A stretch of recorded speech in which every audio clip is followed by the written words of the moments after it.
Assalamualaikum warahmatullahi wabarakatuh. My name is Farish Izwan and my number matrix is AN250087. So I will explain to you about the numerical ODE method. Firstly, what is numerical ODE methods? The technique used to obtain approximate solutions of differential equations. One is that analytical solutions are difficult or impossible to find, and then applied when exact solutions are difficult to obtain.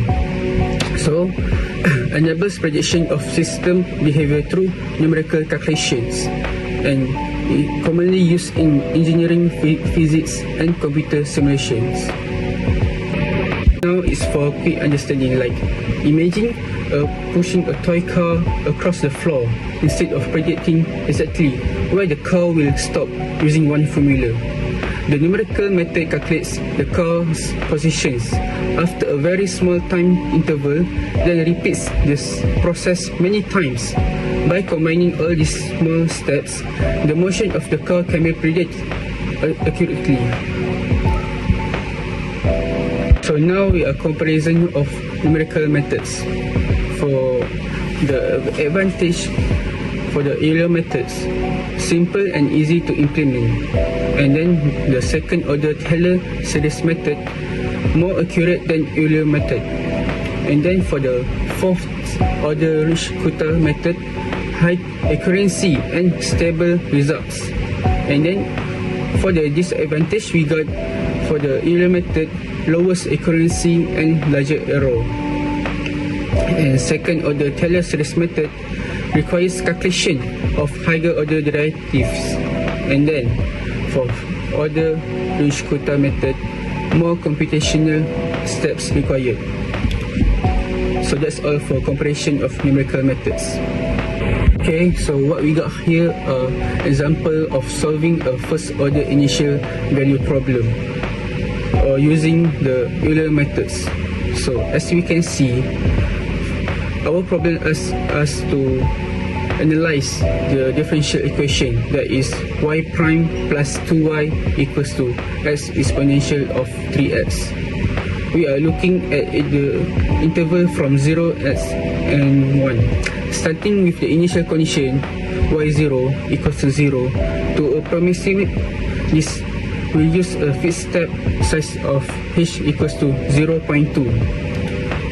So the problem is analytical exact solution which is yx equals to 1 over 5x exponential 3x minus 1 over 25 exponential 3x plus 1 over 25 to exponential of minus 2x.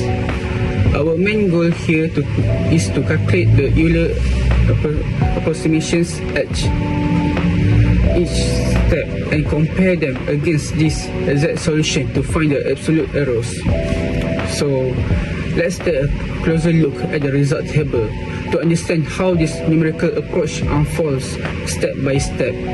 Firstly, at step 0, we start right at our boundary condition at 0 equals to 0.0, and both our Euler approximation and the exact solution equals to 0.0000. Naturally, our starting errors is exactly 0. At step 1, we take our first step of h equals to 0.2, so s1 equals to 0.2. Using the Euler formulas, our approximation yields 0.000. However, plugging 0.2 into our exact equations give us 0.02681. This is introduce our small discrepancy and error of 0.02681. Progressing through the step 2, 3 and 4, as we increase x by 0.2 each time, look at how the gaps widens.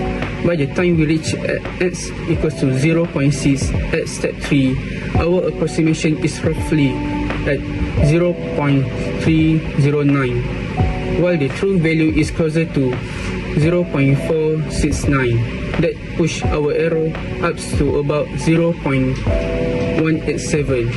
So finally, let's take a look at our endpoint at step 5, where x equals to 1.0.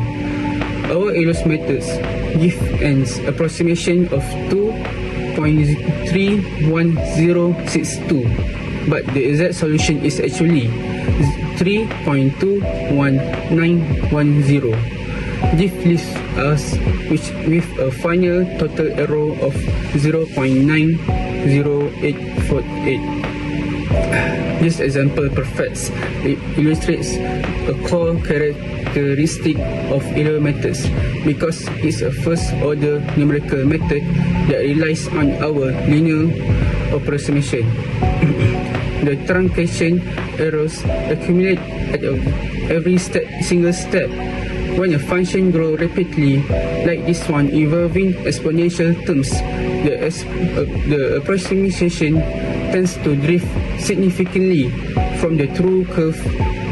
So to fix this in a real-world application, we will typically need to drastically reduce our step size h or switch to higher order method like Ruger-Kutta.